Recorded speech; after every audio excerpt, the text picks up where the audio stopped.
அம்பேத்கர் புத்தமும் தம்மமும் அப்படின்னு சொல்லிட்டு ஒரு புத்தகம் எழுதினதுக்கு பிறகு நான் புத்த மதத்துக்கு மாறப் போகிறேன் அப்படின்னு சொல்லிட்டு ஒரு அறிக்கையை விடுறாங்க. அக்டோபர் 14 நான் புத்த மதத்துக்கு மாறப் போகிறேன் அப்படின்னு சொல்கிறாங்க. அக்டோபர் 15 அதை பற்றி பொதுக்கூட்டத்தில் அம்பேத்கர் சொல்கிறாங்க, எந்த ஒரு மனிதராக இருந்தாலும் மதம் முக்கியமாக இருக்குது. பட் ஒவ்வொரு ஆளுக்குமே மதம்ன்றது தான் ஐடென்டிட்டியாக இருக்குது. ஸோ அதனால நான் புத்த மதத்துக்கு மாறுறேன்.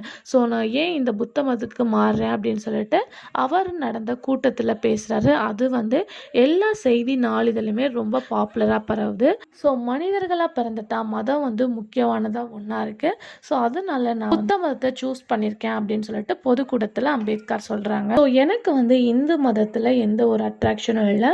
நான் இந்த முடிவை எடுத்திருக்கேன், புத்த மதத்துக்கு மாற போகிறேன் அப்படின்னு சொல்லிட்டு அம்பேத்கர் அஃபிஷியலாக ஷேர் பண்ணுறாங்க. ஸோ அதுக்கடுத்து என்ன நடந்துச்சு அப்படின்றத அப்கமிங் வீடியோவில் பார்க்கலாம்.